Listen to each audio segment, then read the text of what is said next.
सोचिए अगर आपको कोई दुकानदार गाली दे दे तो क्या आप कभी उस दुकान पर दोबारा कदम रखेंगे? शायद नहीं, है ना? लेकिन काशी की एक दुकान पर बैठने वाली महिला जब ग्राहकों को गाली देती थी तो उस गाली को लोग गाली नहीं बल्कि आशीर्वाद समझते थे। गाली सुनने के बावजूद लोग एक नहीं दो नहीं बल्कि बार बार उस दुकान पर जाते थे। ये दुकान थी लक्ष्मी चाची की कचौड़ी की दुकान। यहाँ चाची की गाली को लोग आशीर्वाद मानकर उनकी दुकान पर जाया करते थे। चाची तो इस दुनिया को लगभग 15 साल पहले छोड़कर चली गई। अब उनकी पहचान यानी उनकी दुकान का भी नामो निशान खत्म हो गया है। बता दें कि वाराणसी के लंका स्थित रविदास चौराहे की पहचान यहाँ चाची की दुकान और उसके पास के पहलवान लस्सी वाले से होती है। चाची की दुकान जहाँ एक सदी पुरानी थी, वहीं पहलवान की दुकान आजादी के 6-7 साल बाद शुरू हुई थी। ये दोनों दुकानें अब इतिहास बन चुकी हैं। दरअसल वाराणसी में लगने वाले भीषण जाम को देखते हुए रोड के चौड़ीकरण के लिए रविदास चौराहे पर प्रशासन ने 35 दुकानों पर बुलडोजर चलाकर हटा दिया। इसी कार्रवाई की जद में चाची और पहलवान की दुकान भी आ गई। बताते चलें कि चाची यानी लक्ष्मी चाची की दुकान पर जो आया उनमें कई ऐसे नाम भी हैं जिन्होंने अपने जीवन में बड़ी ऊंचाइयों को छुआ है। इनमें नेता भी हैं, अभिनेता भी, अधिकारी भी हैं और खिलाड़ी भी। इनमें देसी भी हैं और तमाम विदेशी भी। बताते हैं कि चाची की दुकान में जब भीड़ होती थी और उसमें कोई ये बोल देता था कि जरा जल्दी कर देना, बस फिर क्या था, चाची को इससे मतलब नहीं कि सामने वाला कौन है। चाची ऐसे घुड़कती थी जिसको उनके अंदाज के बारे में नहीं पता वो आग बबूला ही हो जाता था। हालांकि जब वो इस अंदाज को जानता तो उस गाली को सुनने को जल्दी जल्दी कहकर चाची का आशीर्वाद ले लेता।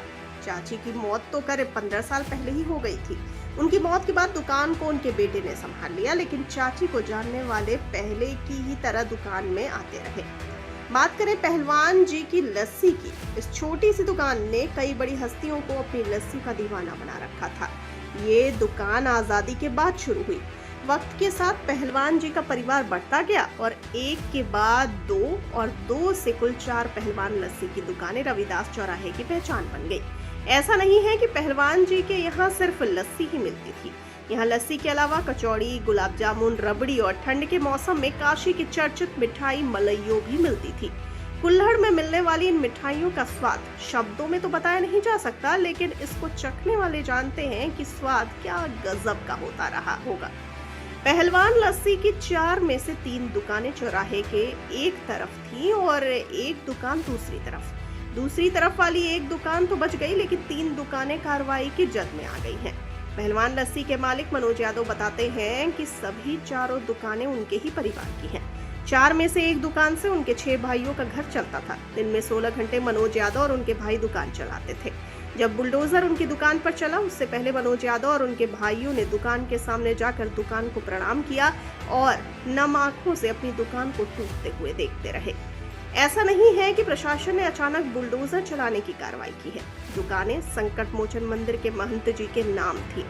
दशकों से ये दुकानदार किराया देकर अपना घर भी चला रहे थे और काशी के जायकों को देश दुनिया तक पहुंचाने का काम भी कर रहे थे।